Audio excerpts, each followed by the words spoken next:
Kansas City nonprofits and businesses who were hit hard financially due to the COVID-19 pandemic, GrantWatch is here to help. Established in 2010, the organization has leveled the playing field for the grant-seeking community. And joining me now from GrantWatch is founder and CEO Libby Hyken. Libby, welcome to Great Day KC and Happy New Year.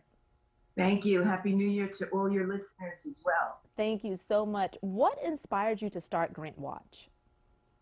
Well, I was teaching and I retired from teaching. And while I was a teacher, I was a grant writer. I had my own business. First, I worked for the school district, then I opened my own business. And subsequently, when I retired and I was writing grants, I knew that the technology was out there.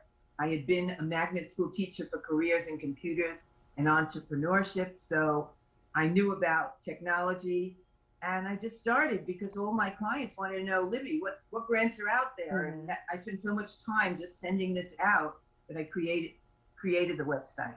Nice. So who does GrantWatch benefit? What type of businesses can apply?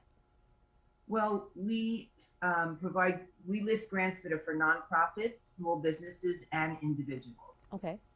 So the majority, of course, is going to be for nonprofits. But with the advent of COVID, we just found that so many more business grants became available.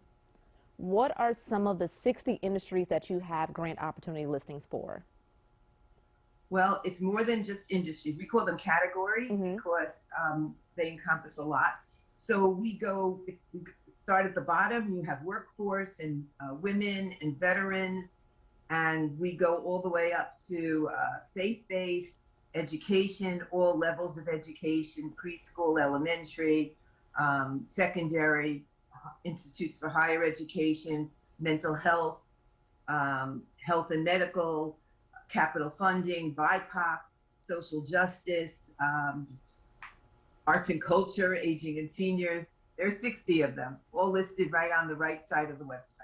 Wow, that is a lot. And obviously it is a process when it comes to the application, but what are your top 3 tips for grant applicants to make sure they set themselves apart?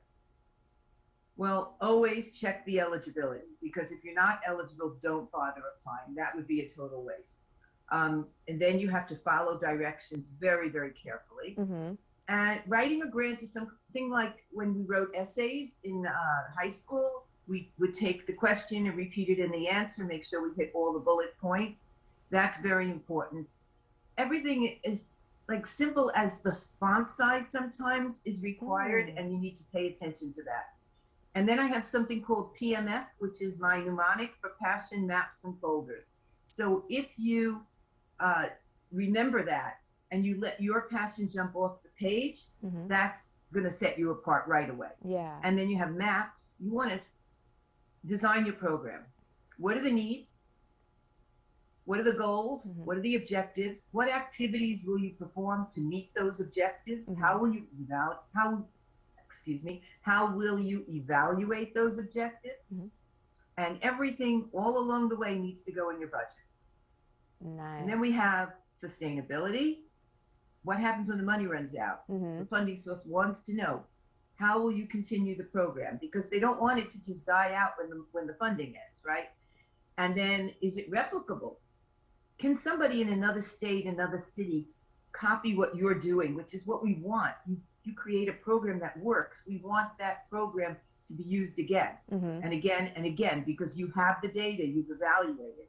So is it replicable? And how are you going to disseminate it? How are you going to tell the world about this wonderful program that you created?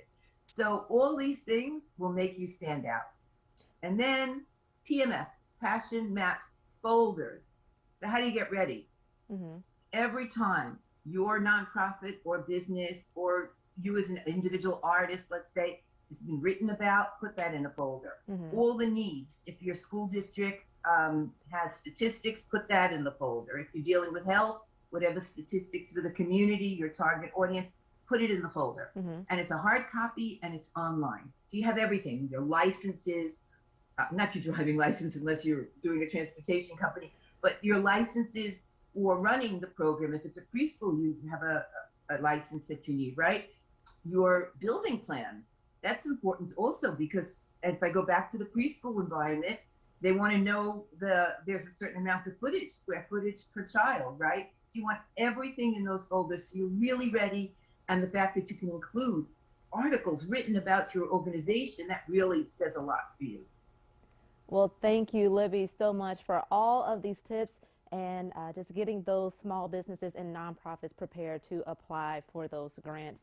Now, if you'd like to learn more about how you can apply for grants, you can visit our website at fox4kc/GreatDayKC and click on this story for more. Thank Coming up.